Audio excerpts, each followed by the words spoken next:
What's up, everybody? It's Showtime is the Blazer King with King's Critiques, and we are here for Momentary Lily episode 2.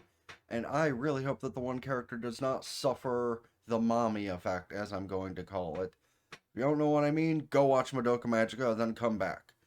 But, that said, hopefully that's not how this goes down, and it seems like this show also kind of wants to, be a cooking show as well as kind of Magical Girl-esque, and it not really shonen-y, but close enough, I guess. I don't know. This seems like it wants to be a bunch of different things at one time, and the last thing might not be the best. But, that being said, I forgot my drink over here 1 second. Let me know what you thought of the last episode going into this one. Let me know what you think is going to go down in this episode. And, of course, hit the like button and subscribe. Let the whole video through if you're not going to hang out for the conversations to help me get the watch time, because that would be highly appreciated. That being said, let's get into things. Yeah, nobody gave her permission to name the team, but she did it anyway. Yeah, I'd say what you will, that's a good side angle. Oh, and as usual, if that goes off, I highly apologize, but you know how it's been the past few weeks. If that kind of does its thing where it goes darker, then lighter, then darker, then well, that's just nature. Hopefully we do not lose you, Miss Bouncy. It's literally accentuating my point way more than needed, by the way. Okay, no, but I'm going to restate that she's probably my favorite of them, fighting-wise, and just, genuine attractiveness, not the overly necessary bounce, bounce, jiggle, jiggle, sway, sway.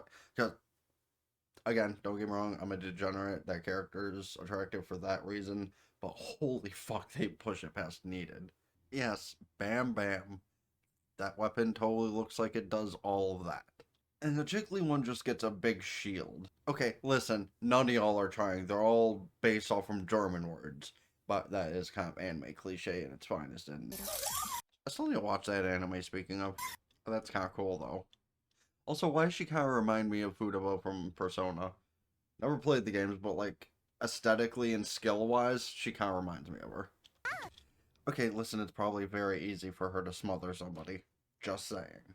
It doesn't even transform into a little dingle-dangle for her. It just kind of, giant sword. Bitch, you 1v2'd them. Don't be modest. And then the hacker's instantly really now? Oh, also, for the record, for the person who commented on episode 1 about the actual artist, I will totally look into them at some point, probably, because I don't do much for my musical taste, but I really should. People actually able to upload to social media, or is that old? Might be, I'm not going to assume twice her age, but might be older than her, might be the opposite gender, but anxiety on shit, real, post-apocalyptic or not. You sure? You sure you're just not lying to your friends? Yo, actually, here's another thing. How does she play her games if there's no, running power or electricity? Or are the games she's playing just brought about from her, Adaveris? Sure, whatever the fuck they call it. Because wasn't she literally playing games in the last episode? Well, because she enjoys cooking, I guess. Oh, well, it's a good thing you have an even more powerful teammate to help you beat it, right? Typical anime character style drawing. I don't know if you'd call that, would you rather fight big, terrifying enemy that you probably only have, half chance to beat? Or just going around it through the mountains, which might be a treacherous path, but I was close.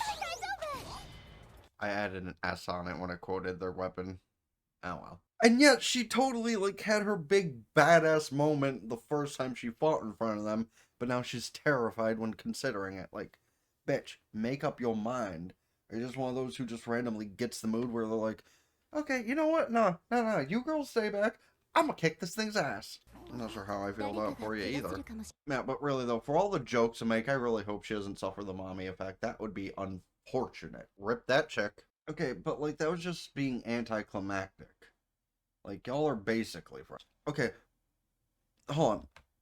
But the animation on those eyes is gorgeous. You gotta appreciate when an anime company just does that kind of effect for such a simple detail. It is so incredibly unfortunate having watched anime like this so many times in the past that you know something is just wrong. Yeah, that was you specifically. Speaking of food, I guess when I set this to render, I should grab some. And here is your cooking lesson for the day with Renji.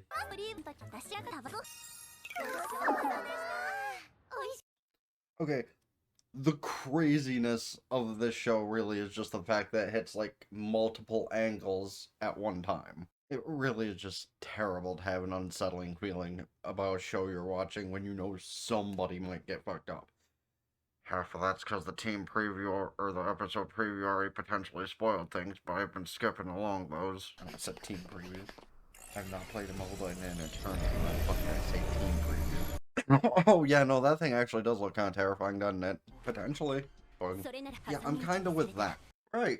Good luck, girls. Hopefully, the plan works, and the episode preview that I did see was just misleading. Yeah, we'll go with that.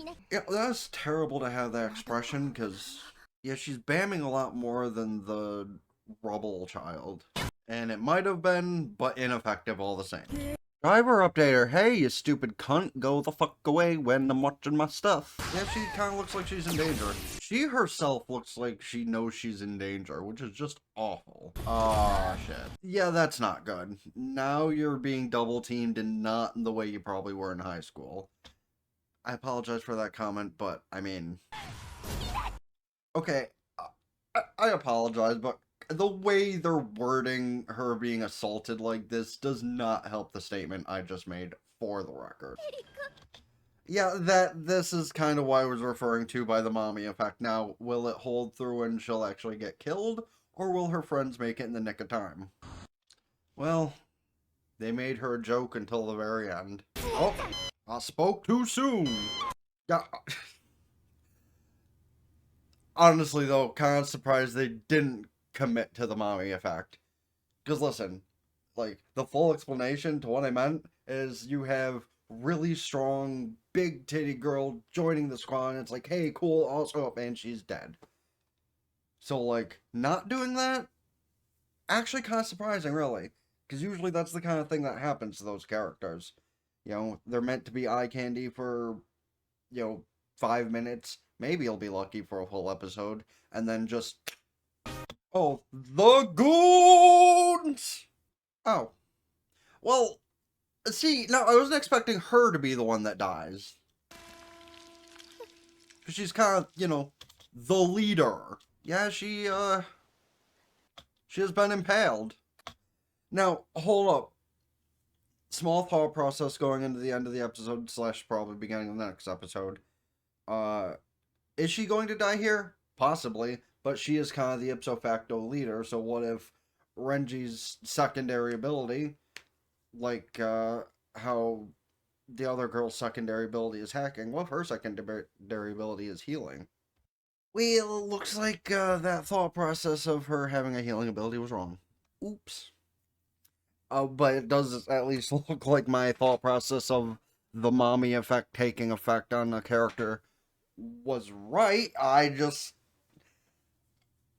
Yeah, actually, technically I was still right on how I meant it, but instead of it being, like, the bouncy character of the group meeting their end, it was the blonde leader character that met their end. So technically the Mami effect still works, and while it's unfortunate for her to have met an end like that, especially because I was thinking, she'd be the leader, she'd carry on for her long-term goal of, maybe tracking down that friend they lost and all that, and it's like, oh, rip.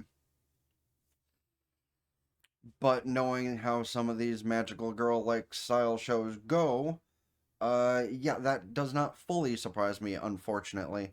But you can let me know if it surprised you any that it was her and not the other one that died in the comment section down below. How many more of the girls do you think we might lose to these guys long term, or do you think that some of them will survive? Do you think it'll go in the same kind of style of way it was like, Madoka Magica and shows like that where they drop off one by one after enough time?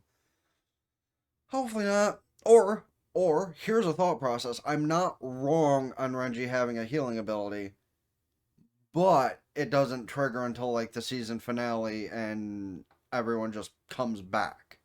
Because honestly, I could see that happening with a magical girl style show like this. Like they're not magical girls per se, but it's basically one of those. Man, can let me know your thoughts on the episode. Did you think it'd be Yuri who died? Did you think it'd be somebody else? And how many more are we expecting to lose in the comment section down below? And are you enjoying the show in the first couple of episodes? That said, of course, hit like buttons, or yeah, let me know of any other shows, movies, etc. I should check out as well this season, next season, or in general. Now, hit the like button, subscribe to the gaming channel in the description down below. Ring both bells, like Facebook, follow Twitter, Blue Sky. Blue Sky is catching back up to Twitter, which is good. TikTok, Patreon, where you get the full unedited visuals and audio of the stuff I upload. And of course, go follow on Twitch, subscribe there for benefits. Can do so Twitch Prime for free. That helps me out way more than subscribing to these. But subscribing here still helps immensely towards that super ultra mega goal that I've had for years. That said, it's been the Blazer King with King's Critiques. Out, for now. Peace.